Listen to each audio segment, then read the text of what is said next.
नमस्कार दोस्तों, आप सभी का मेरे YouTube चैनल पर हार्दिक स्वागत है। आइए मोक्षदा एकादशी व्रत की कथा सुनते हैं। पौराणिक कथा के अनुसार गोकुल नगर में वैखानस नामक राजा का शासन था। एक दिन उसने सपने में देखा कि उसके पिता नरक में हैं और कष्ट भोग रहे हैं। सुबह होते ही उसने अपने दरबार में विद्वानों को बुलाया और उनसे अपने स्वप्न के बारे में बताया। राजा ने बताया कि उसके पिता ने कहा कि वे नरक में पड़े हुए हैं। वे यहाँ पर नाना प्रकार के कष्ट सहन कर रहे हैं। तुम नरक के कष्टों से मुझे मुक्ति दिलाओ। राजा ने कहा कि उसने जब से यह स्वप्न देखा है, तब से बड़ा ही परेशान और चिंतित है। राजा ने सभी विद्वानों से कहा कि आप सभी इस समस्या का कोई उपाय बताएं, जिससे वह अपने पिता को नरक के कष्टों से मुक्ति दिला सके। यदि पुत्र अपने पिता को ऐसी स्थिति से मुक्ति नहीं दिला सकता है, तो फिर उसका जीवन व्यर्थ है। एक उत्तम पुत्र ही अपने पूर्वजों का उद्धार कर सकता है।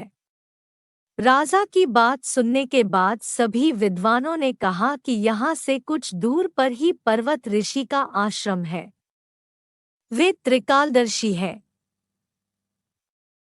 उनके पास इस समस्या का समाधान अवश्य ही होगा।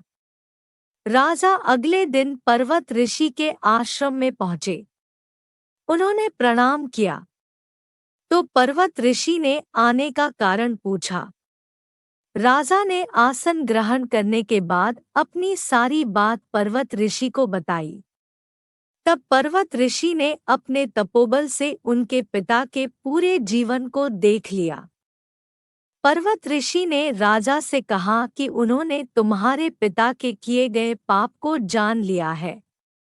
पूर्व जन्म में उन्होंने काम के वशीभूत होकर एक पत्नी को रति दी, लेकिन सौत के कहने पर दूसरी पत्नी को ऋतुदान नहीं दिया। उस पाप कर्म की वजह से वे नरक के दुख भोग रहे हैं। इस पर राजा ने इससे मुक्ति का उपाय पूछा। तब पर्वत ऋषि ने कहा कि तुम मोक्षदा एकादशी व्रत को विधिपूर्वक करो और उसके पुण्य फल को अपने पिता के नाम से संकल्प कर दो, इससे तुम्हारे पिता नरक से मुक्त हो जाएंगे। जब मोक्षदा एकादशी आई तो राजा ने विधिपूर्वक व्रत और पूजन किया। फिर बताए अनुसार उसके पुण्य फल को पिता के नाम से संकल्प करा दिया। उस पुण्य फल के प्रभाव से वे मुक्त हो गए। उन्होंने अपने पुत्र से कहा कि तुम्हारा कल्याण हो। इसके बाद वे स्वर्ग चले गए। जो भी इस व्रत को करता है, उसे मोक्ष की प्राप्ति होती है। आप सभी को यह कथा कैसी लगी कमेंट में जरूर बताएं। साथ ही मेरे चैनल को सब्सक्राइब करना ना भूलें। धन्यवाद।